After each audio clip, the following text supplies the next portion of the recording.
Good day, viewers. You are welcome to Imadel Consult, and on our TikTok page is called the Mathematics Concept, and you can follow us on our YouTube, which is Oladipupo Oladele. Now, today we are going to be looking at another question, and this time around it's not on any other topic but sequence. We all understand that sequence is the succession of numbers, and we have two types of sequence, basically the arithmetic progression or the linear sequence, and the geometric progression and the exponential sequence. And we have different formulas for each of them when it comes to the WAEC exam. But in IGCSE, we have the same thing, the linear, the exponential. We have the cubic sequence too, and we have the quadratic sequence. So here we are going to be taking this IGCSE past exam paper, and we'll be looking at an alternative way of solving question on sequence instead of me applying your formula, that's Tn equals to A plus N minus 1, everything D in WAEC, or in geometric progression, we apply AR raised to the power of N minus 1. Let's see how we can apply the IGCSE methodology in solving problems on sequence such that you don't need to cram any formula. Just know the principles and you are okay. So now let's move.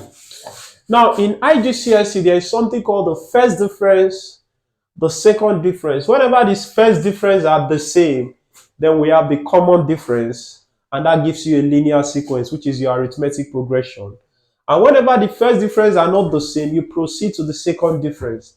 If the second difference are the same, then you have what is called the quadratic sequence.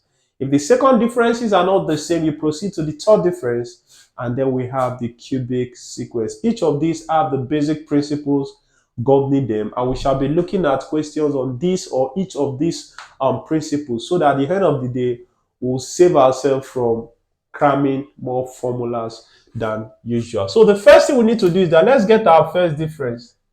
The difference between 20 and 11 is what? 9. The difference between 35 and this is 15.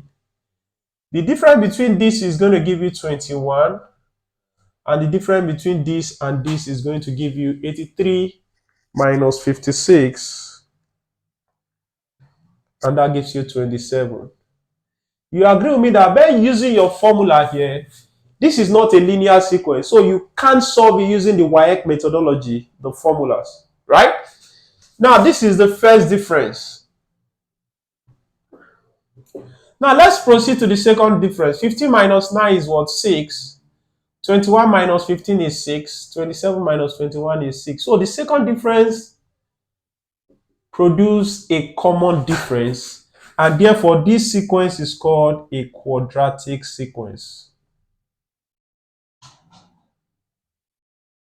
I told you it's found in IGCSE, and the formula for quadratic sequence is 1 over 2 coefficient of the second difference, then we have n squared, which is the number of terms. So that'll give you 1 over 2. What's the second difference here? 6 n squared, and that gives you what? 3n squared. So you've been able to break it down to 3n squared. Then the next thing you are going to do is to subtract this from the original sequence. Now let's look at the original sequence there.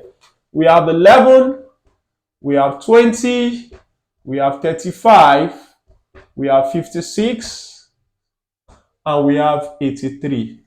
So what we need to do is minus 3n squared. Now remember, this is the first term, this is the second term, this is the third term, this is the fourth term, and this is the fifth term. Now for the first term, when n is 1, here it's going to give you 1 square, which is 1, times 3 gives you what? 3. When n is 2, 2 square is 4, 4 times 3 is what? 12. When n is 3, 3 square is 9, 9 times 3 is 27. When n is 4, 4 square is 16, 16 times 3 is 48.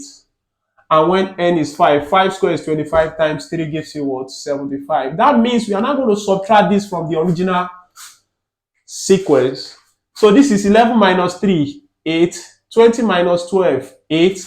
35 minus 27, 8. 56 minus 48, 8. 83 minus 75, 8. So this is the remainder. So definitely the n term is going to give you the combination of these. This is 3n squared, then plus 8. So this is the n term of your sequence. Now let's confirm that for the first term, n is 1.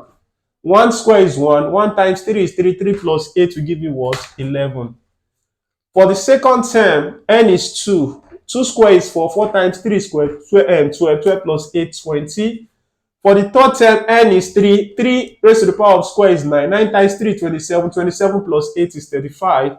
For the fourth term, n is 4. 4 square is 16. 16 times 3, 48 plus 8 will give you 56. And for the fifth term, n is 5. 5 square is 25 times 3, 75 plus 8.